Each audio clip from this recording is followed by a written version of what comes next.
आणि दरम्यान मुंबई गोवा महामार्गावरून राज ठाकरेंनी सरकारवरती टीका केली आहे. बघूयात. स्थानिक जे आमदार बिमदार सगळे लोक जी मंडळी आहेत, राजकीय हस्तक्षेपामुळे या सगळ्या गोष्टी होत नाहीयेत. मागे मी एकदा नितीन गडकरींना मी फोन केला होता या बाबतीत. मी त्यांना विचारलं होतं, मी एकदा बोललो पण होतो. गडकरींनी मला याचं उत्तर दिलं होतं की कॉन्ट्रॅक्टर कंटाळून निघून गेले. आता नितीन गडकरी जे या रस्ते आणि ह्या सगळ्या गोष्टींचे केंद्रीय मंत्री आहेत, ते जर समजा कोकणातल्या कंत्राटदारांबद्दल कंटाळून निघून गेले असं जर म्हणत असतील तर कंटाळले कोणामुळे?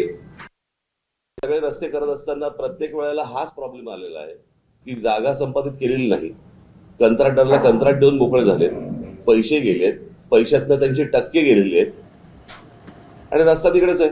हे वर्षानुवर्ष याच गोष्टी होत आल्या.